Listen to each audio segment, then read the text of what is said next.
믿는다라고 히브리서 기자는 말씀합니다. 이렇게 보이지 않는 것을 믿는다라는 것을 본으로 또는 예로 든다면 아마 오늘 우리가 살펴보려고 하는 노아의 예를 들면 이 믿음의 특징을 잘 설명하고 있지 않나 생각을 합니다.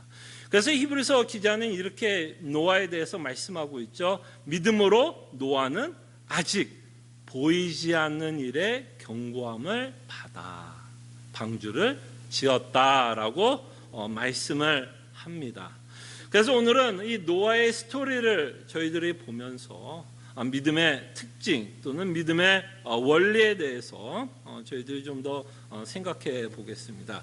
참고로 창세기 6장 12절에서 22절 말씀을 가지고 저희들이 좀 생각을 해볼 건데요. 제가 주보에 적지 않는 이유는 아마 이미 여러분들이 노아의 스토리를 잘 알기 때문에 그냥 9절만 좀 참고하면 좋을 것 같아서 9절만 적었습니다. 근데 이 노아의 사건이 시작하는 이 시점, 이 문맥이 굉장히 중요합니다. 그래서 요 구절은 제가 한번 읽어드릴게요. 창세기 6장 12절에 보면 노아의 스토리가 어떻게 시작하냐면 이렇게 시작합니다. 하나님이 보신즉 땅이 부패하였으니 이는 땅에서 모든 혈육 있는 자의 행위가 부패함이었더라. 이렇게 노아의 스토리는 시작.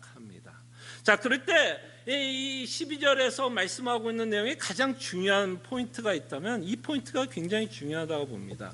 하나님이 세상을 어떻게 보고 있느냐가 중요하다고 생각합니다. 인간이 세상을 보는 기준이 중요한 게 아니라 하나님이 세상을 어떻게 바라보고 있는지가 중요합니다. 자, 그럴 때 하나님은 이 땅에 살고 있는 인간들의 모습을 보면서 뭐라고 말씀하고 있냐면 심히 부패했다라고 말씀은 합니다.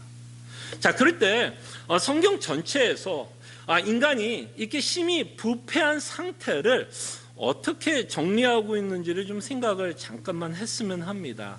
하나님이 보시는 인간의 부패함을 성경 전체에서는 이렇게 정리하고 있다라고 보면 좋을 것 같아요. 인간은 마음에 하나님을 두기를 싫어한다.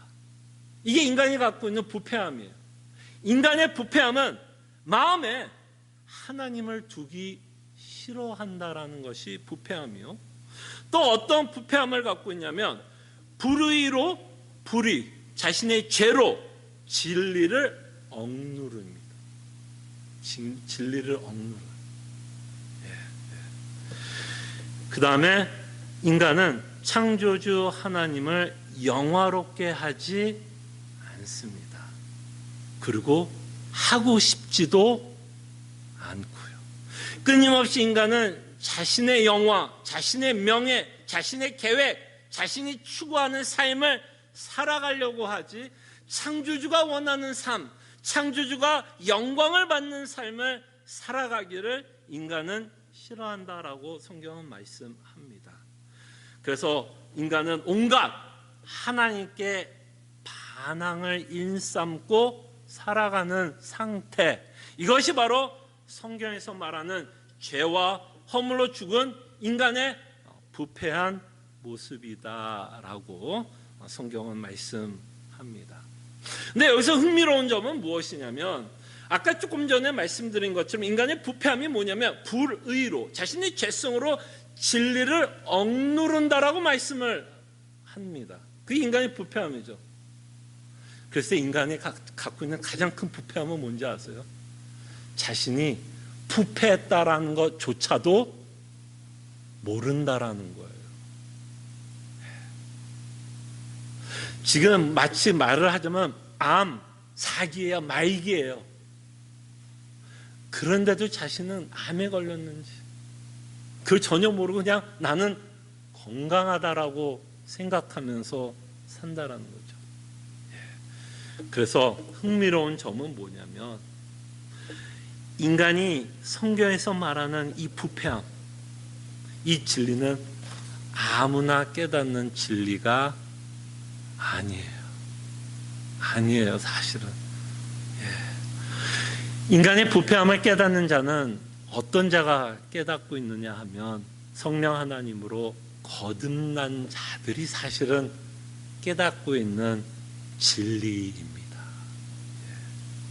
여러분, 우리가 거듭났다라는 모습 여러 가지로 성경은 말씀합니다. 성경은 인간이 그리스도로 말미암아 성령 하나님으로 말미암아 거듭났다라고 했을 때 여러 가지 모습으로 설명하는데요. 한 가지의 모습은 회개한다라는 겁니다. 회개를 한다라는 거예요. 그것이 바로 거듭난 자의 특징이에요. 자, 그럴 때 우리가 회개를 한다라는 말에는 어떤 의미가 있냐면 여전히 내 안에 죄성이 남아있다라는 것을 인정하는 것이 사실은 회개의 시작입니다. 그렇게 내 자신 안에 있는 죄성을 인정하면서 주의 은혜를 구할 수밖에 없고 주의 온유하심을 구할 수밖에 없고 주의 오래 참음을 구할 수밖에 없는 나의 상태를 인정하는 것이죠. 그래서 오늘 여러분들에게 이사야를 같이 한번 생각을 하면서 우리는 다시 한번 내 안에 얼마나 많은 우상을 갖고 살아가고 있으며 하나님은 이렇게 결심합니다. 내 영광을 다른 자에게 주지 않겠다라는 하나님의 결심을 우리는 보면서도 우리는 끊임없이 하나님의 영광을 구하기보다는 땅의 영광을 구하고 살아가고 있는 우리의 모습을 봅니다. 그래서 여러분들이 회개한 거 아니에요? 그래서 회개한 거 아닙니까? 그래서 사실 이 노아 스토리의 시작점은 사실 누가 이것을 인정하느냐면 거듭난 자들이 인정하는 스토리예요. 이 믿음의 이야기, 이 11장에 나오는 이 모든 믿음의 이야기는 보이지 않는 이 믿음의 이야기는 누가 인정하고 누가 믿을 수 있느냐면 사실은 거듭난 자들에게 하나님이 말씀하고 있다라는 것을 잊지 않았으면 합니다.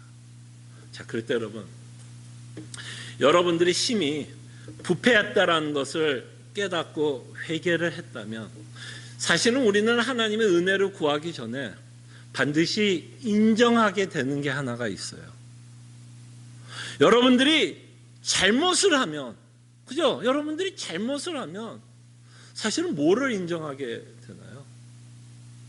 은혜를 받기 전에 사실 우리는 잘못을 하면 그 잘못에 대한 뭐를 받아야 된다라고 생각을 하게 되냐면 대가를 받아야 된다라고 우리는 생각을 합니다. 이게 사실 사람 사는 이치 아니에요, 여러분? 여러분, 왜 사람들이 데모해요? 왜 정치 이야기를 하면서 그렇게 데모를 합니까? 왜 사람들이 정의를 외쳐요? 왜 공의를 외칩니까? 뭘 외치는 거야? 누군가 잘못했으면 그거에 대한 뭐를 치르기를 바라요? 대가를 치르기를 우리는 바라잖아요. 그래서 우리도 정의를 외치고 공의를 외치고 누군가 잘못을 하면 어른들은 이런 말 하죠.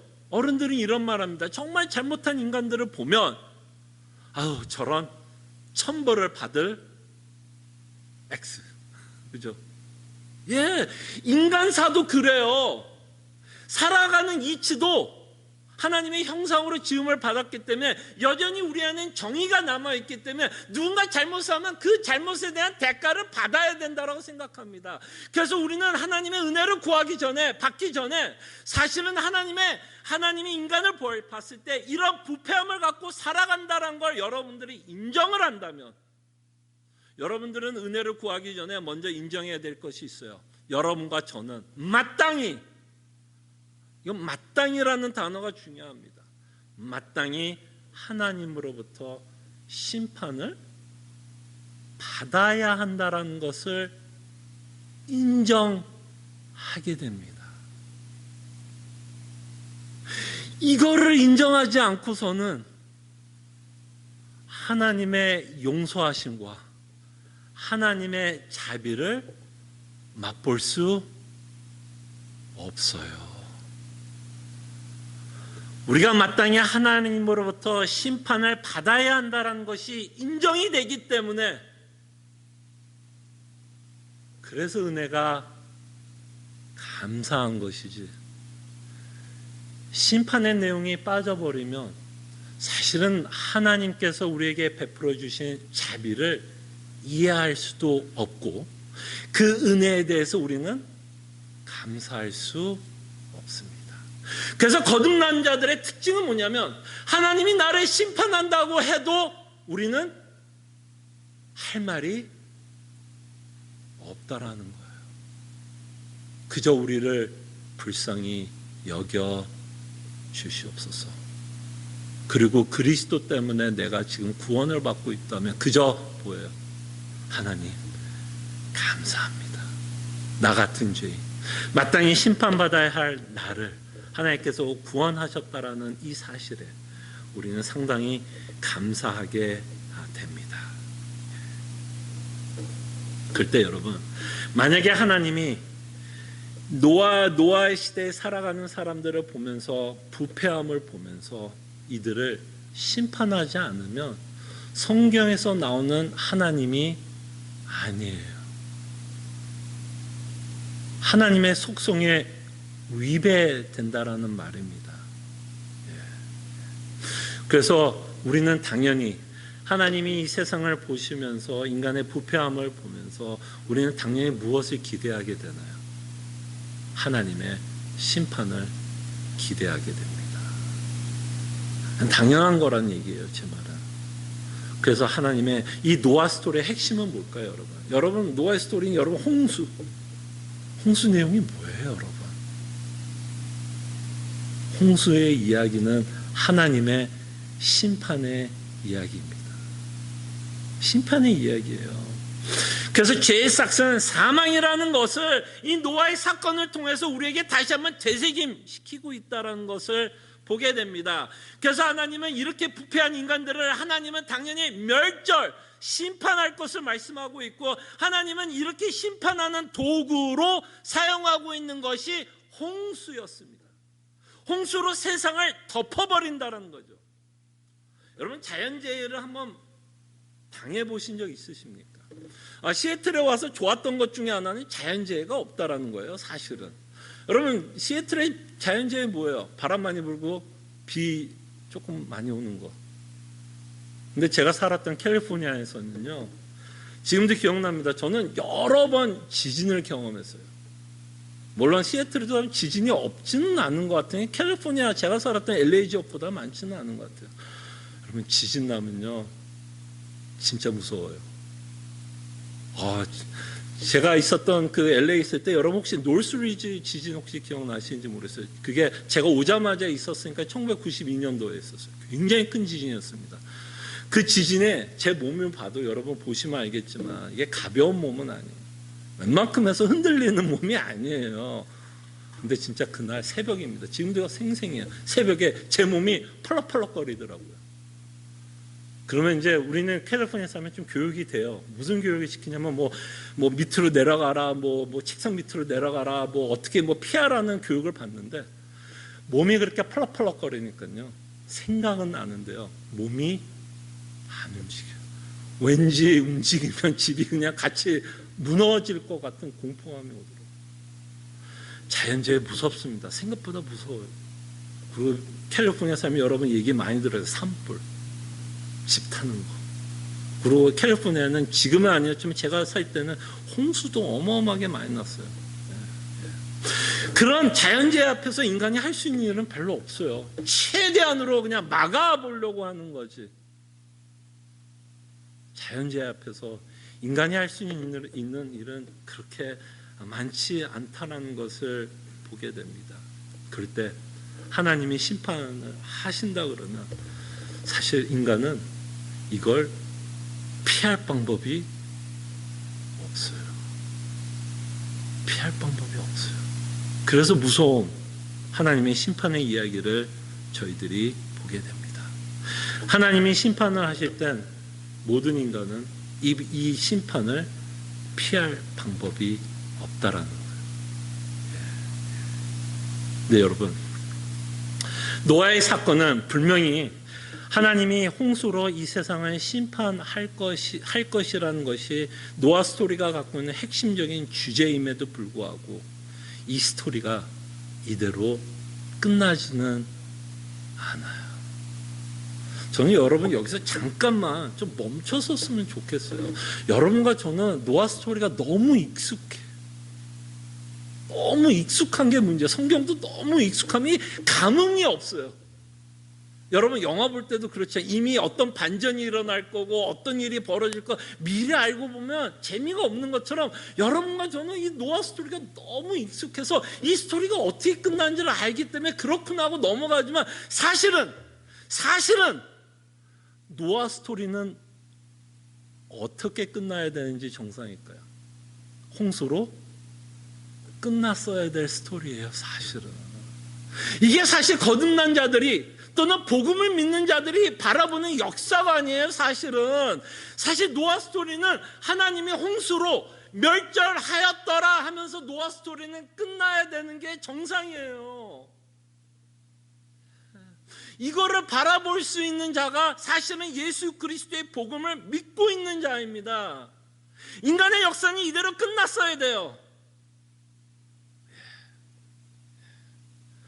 그러나 하나님은 노아의 스토리 가운데 그렇게 역사를 끝내지 않고 비록 하나님이 심판할 것을 말씀하고 있지만 그래서 하나님이 심판을 하면 피할 수 없지만 하나님은 다시 한번 노아에게 그리고 노아의 가족에게 하나님만이 이 심판을 피할 수 있는 방법도 줍니다. 그래서 여러분 이 노아의 스토리를 듣고 있으면 그냥 복음 아니에요. 사실 이게요. 여러분과 제가 믿고 있는 복음의 스토리, 그리스도의 스토리, 예수 그리스도의 복음이 그냥 이 노아의 스토리에 그냥 녹아져 있지 않으세요? 이것이 바로 히브리서가 말씀하고 싶은 그 실체, 예수 그리스도의 실체가 그 실체, 그리스도로 인한 그 복음의 메시지가 다시 한번 이 노아의 스토리를 통해서 너무나 잘 녹아져 있어. 우리는 이야기식으로 복음을 다시 한번 이해할 수 있는 기회를 얻게 됩니다. 자, 그러면서 하나님은 노아에게 방주를 지을 것을 당부하십니다. 자, 그러면서 경고의 내용은 노아에게 아직도 보이지 않는 경고의 메시지는 심판이었고, 그 다음에 히브리서 기자가 이런 말을 합니다. 방주를 왜 지었는가에 대해서도 설명을 합니다. 그럴 때 노아가 이 방주를 지었던 이유가 뭐였냐면 경외했기 때문에, 경외함 때문에, 하나님에 대한 경외함 때문에 방주를 지었다라고 히브리서는 말씀하고 있습니다. 그럴 때 이 경외했다라는 말이 뭘까요, 여러분? 경외. 우리가 굉장히 잘 쓰는 단어이기도 하지만 참 추상적으로 들립니다. 그러나 제가 보기에는 이 스토리 안에서 우리가 경외함을 생각해 본다면 저는 한 두 가지의 내용이 노아가 그러니까 노아가 하나님을 향한 경외함이 아니었을까 싶어요. 하나는 노아가 하나님을 경외했던 마음은 뭐냐면 하나님이 창조주로서 그가 이 세상을 심판할 거에 대한 두려움이 경외라고 생각합니다. 심판에 대한 내용을 노아는 뭐 했어요? 믿었어요? 안 믿었어요? 믿었어요. 예. 그러니까 그 경외 안에는 우리가 소위 말하는 두려움과 공포가 있어요? 없어요? 네. 홍수가 나면 어떤 일이 벌어질 줄 노아는 알았기 때문에, 그는 하나님의 심판을 믿었기 때문에 그 경외함으로, 그 두려움으로 방주를 짓고 있다라는 것을 보게 됩니다. 심판의 두려움이죠. 자, 그럴 때 저는 노아의 스토리를 통해서 다시 한번 히브리서 기자가 말씀하시고자 하는 말씀을 전한다고 봅니다. 분명히 히브리서 기자가 말씀하는 내용이 뭐예요? 이 독자들이 갖고 있는 지금 유혹이 뭐예요? 배도의 유혹을 받습니다. 너무나 힘들어요. 그래서 그 로마의 칼 앞에서 이들은 믿음이 작아지고 예수님을 부인하려고 합니다. 그때 히브리서 기자가 이 독자들에게 배도하지 말라고 하는 많은 이유 중에 하나가 있다면 그 중에 하나가 하나님의 심판입니다. 그러면 저한테 그리고 저희가 노아의 사건을 통해서 저희들이 한 가지 좀 봐야 되는 내용이 있다면 히브리서 독자는 끊임없이 인내를 촉구하고 있었다라는 것을 저희들이 보게 됩니다. 그때 그 인내를 촉구하기 위해서 또 좋은 예가 있다면 노아의 사건이 아닐까 싶어요. 노아의 사건. 여러분, 이 노아의 사건 여러분들이 잘 아는 것처럼 분명히 하나님은 심판할 것을 말씀하고 있고, 그래서 방주를 지으라고 이야기했지만 방주를 얼만큼 지어야 할지에 대한 듀레이션은 주지는 않았어요. 그죠? 그러나 우리가 보는 것처럼 방주가 대충 한 20년 정도 걸렸다고 합니다. 여러분, 한 가지 일을 120년 하는 거 쉽지 않아요. 여러분, 뭔가 하나 꾸준히 뭔가 해보신 적 있어요? 지루할 수도 있고 따분할 수도 있고 잘 안 되면 포기할 수도 있고 여러 가지 요인에 의해서 우리가 하는 것 중에 포기되는 것도 참 많은데, 지금 노아는 끊임없이 뭐예요? 야, 언젠간 심판이 오겠지. 언젠간 심판이 오겠지. 한 달 지났고 2년 지났고 5년 지났고 10년 지났고 언젠간 심판이 오겠지. 또 20년 지났고 그래 또 심판이 오겠지. 30년. 정말 그는 뭐예요? 정말 하나님이 심판하실 걸 믿고 인내로서 자신이 해야 할 일을 하고 있었다라는 것을 저희들이 보게 됩니다.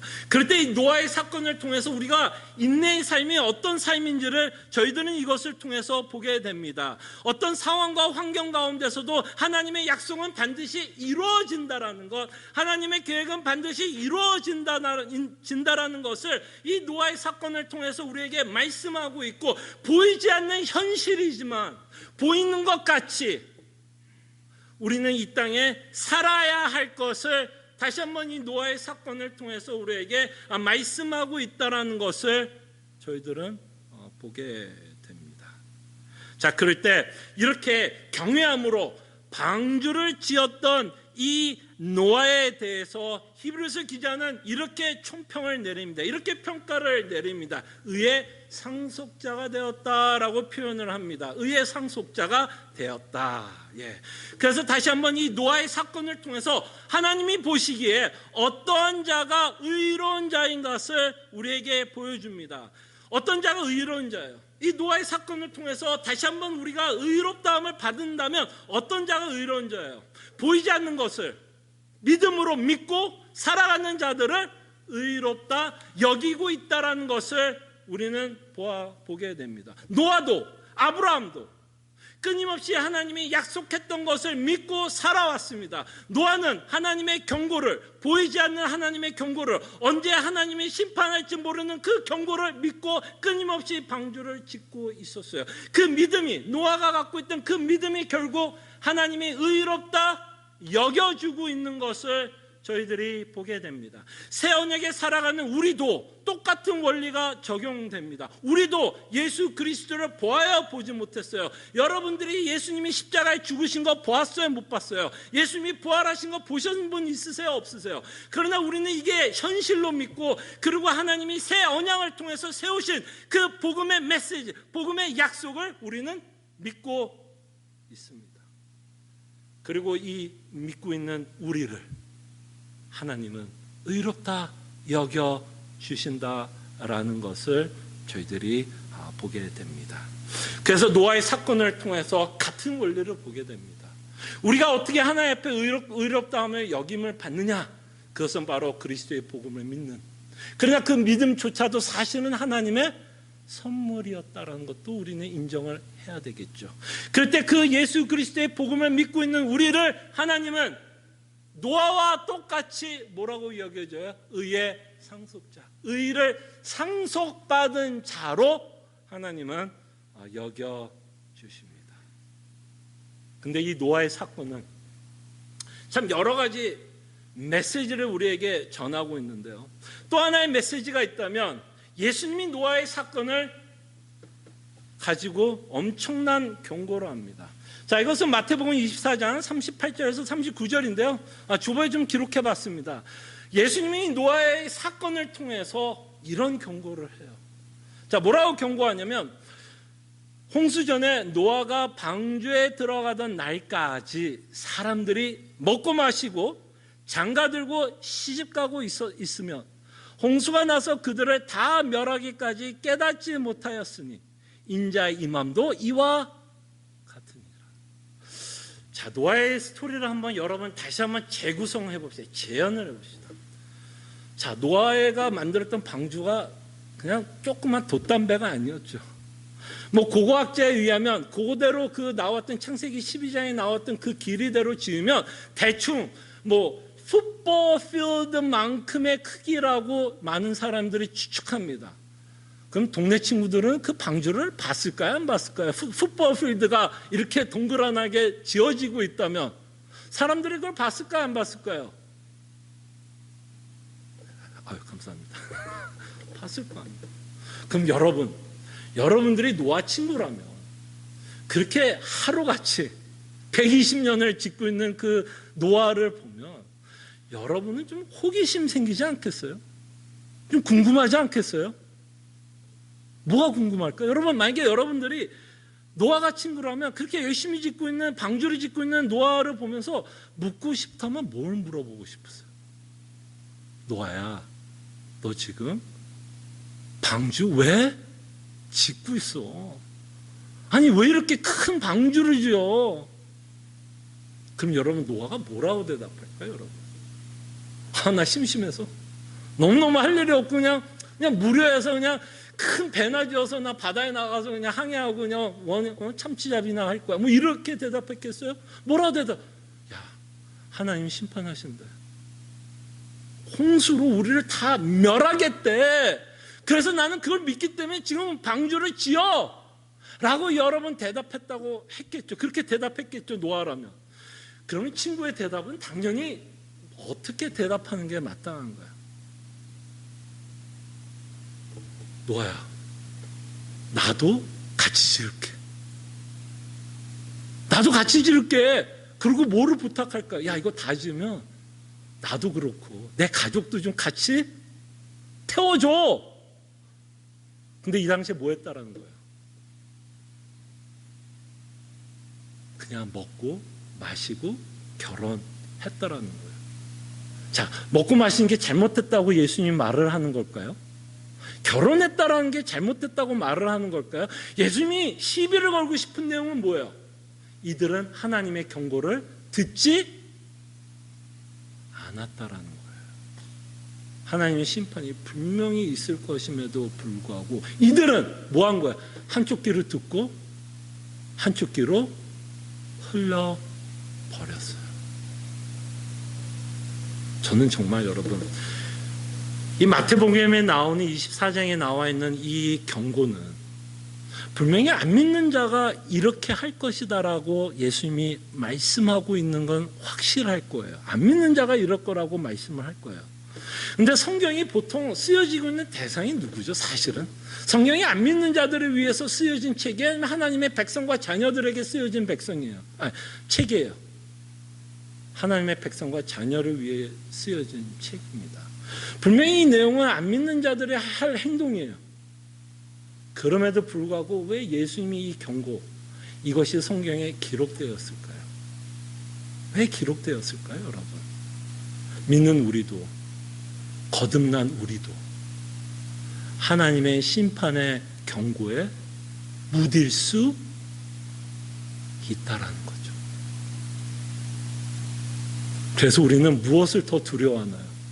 하나님의 심판과 경고를 두려워하는 게 아니라 오히려 코로나 바이러스를 더 두려워하고 코로나 바이러스로 인한 경제적인 압박, 건강의 압박, 그리고 요새 화두가 되는 내용 중에 하나는 이제 뭔가 새로운 세상이 열릴 거라고 얘기합니다. 이 새로운 세상은 우리를 불안하게 하는 세상이죠. 우리가 원하는 세상을 표현하지는 않는 것 같아요. 그럴 때 오는 그 새로운 일상이 벌어진다고 얘기하면 우리에게 밀려드는 그 공포, 불안. 그럴 때 우리가 예수님의 경고를 들어야 할 거라고 생각합니다. 우리는 코로나 바이러스에 방해를 받아야 돼서는 안 될 것 같아요. 물론 이 일을 무시하자는 얘기는 결탄코 아닙니다. 무시하자는 얘기는 아니에요. 그러나 우리가 정말 진심으로 두려워할 건 코로나 바이러스가 아니라는 거죠. 그 코로나 바이러스에 인한 영향이 아니라는 거죠. 왜? 그것들은 다 어떤 면에서 또 지나갈 거예요. 미국이라는 나라 대단합니다. 백신 만들어낼 수도 있을 것 같아요. 많은 사람이 희망을 갖습니다. 백신 만들면 코로나 바이러스는 지나갈 거예요. 그리고 미국이라는 나라는 강대한 나라입니다. 경제 다시 살릴 수 있을지 모르겠어요. 코로나 바이러스 걸려서 병원에 입원하면 건강 회복할 수 있을지 모르겠어요. 코로나 바이러스는 어떤 모양으로 지나갈 수 있을지 모르겠어요. 그러나 안 지나가는 게 하나가 있어요. 하나님의 영원한 심판은 안 지나가요. 안 지나가요. 뭘로도 안 지나가요. 그렇기 때문에 정말 우리 인생에서 가장 중요한 건 우리가 지금 닥친 현실의 문제가 아니라 모든 종교개혁자들도 그렇고 정말 성경에 나와 있는 모든 성도들, 조상의 그 신앙인들도 그렇지만 그들이 가장 두려워했던 거, 아까 말했던 것처럼 노아가 가장 두려워했던 건 하나님의 심판이었어요. 그 하나님의 심판에 대한 그 컨빅션, 확신이 든다면 정말 나에게 필요한 건 백신이 있으면 참 좋겠지만 정말 나에게 필요한 건 그리스도입니다. 그리스도예요. 그리스도입니다. 이것을 다시 한번 예수 그리스도의 경고를 통해서 우리에게 말씀하고 있습니다. 그래서 우리는 노아의 사건을 통해서 히브리서 기자가 말씀하시고자 하는 믿음의 내용을 우리에게 선포하고 있습니다. 그때 우리는 하나님을 경외합시다. 심판을 우습게 여기지 맙시다. 그리고 그 심판을 모면하기 위해서 하나님은 예수 그리스도를 주셨고 그는 십자가에 죽으셨다라는 이 복음의 메시지를 우리는 들읍시다. 그리고 예수 그리스도의 경고를 들읍시다. 무엇을 우리는 정말 두려워하면서 살아야 할지를 다시 한번 이 아침에 저희들이 함께 말씀을 통해 도전을 받기를 원합니다. 기도하죠. 여러 가지 주제를 가지고 우리가 생각했는데요. 다시 한번 이 노아의 사건을 통해서 하나님을 경외할 수 있도록 저희들이 기도했으면 좋겠고 예수 그리스도께서 사랑하는 우리에게 경고하고 있는 메시지를 듣고 회개하며 돌아올 수 있도록 함께 기도했으면 합니다. 기도하죠.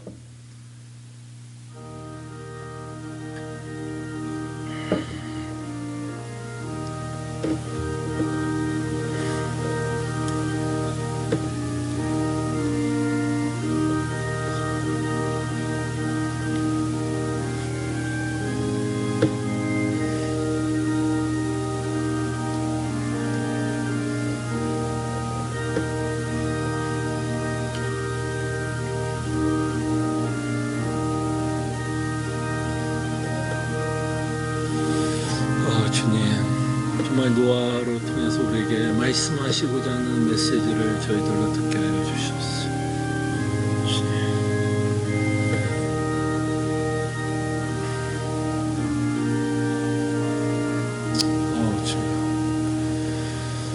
참으로 감사하신 하나님 아버지, 우리에게 말씀해 주심에 감사드립니다.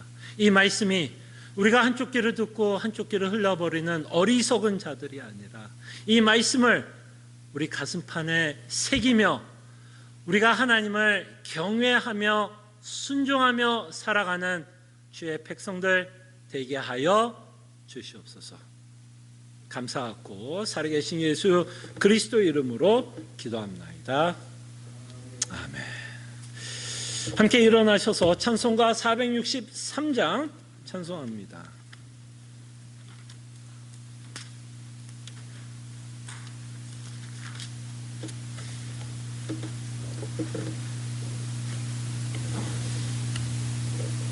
436장.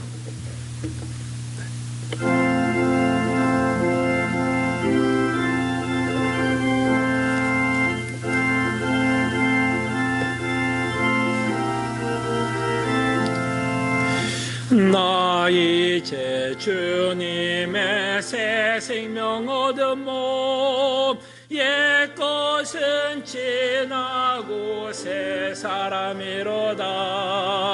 그 생명 내 맘에 강같이 흐르고 그 사랑 내게서 해같이 빛난다. 영생을 누리며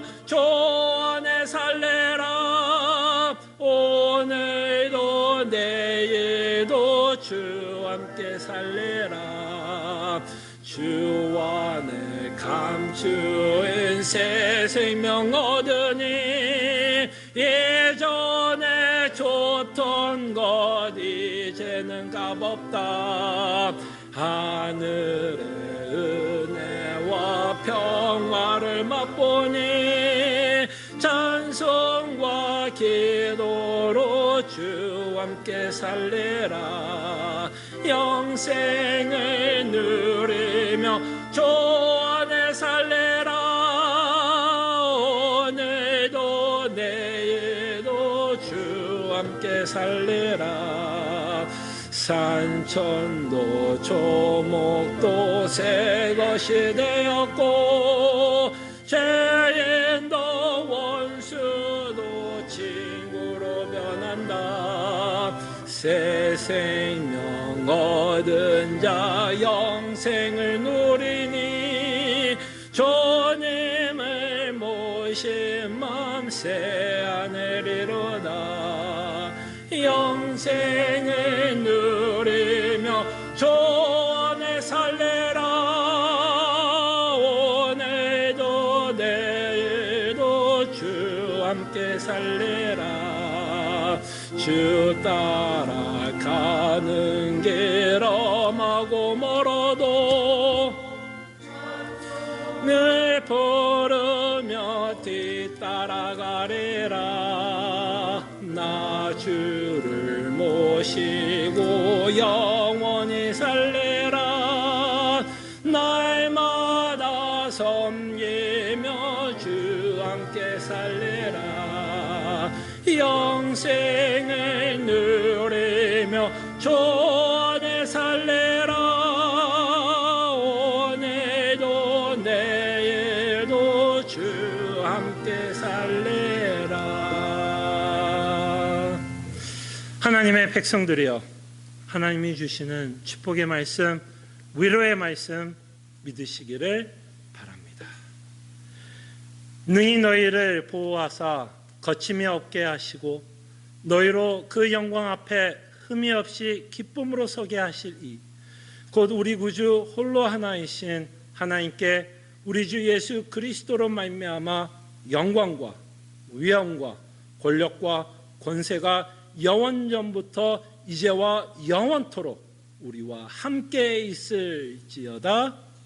아멘.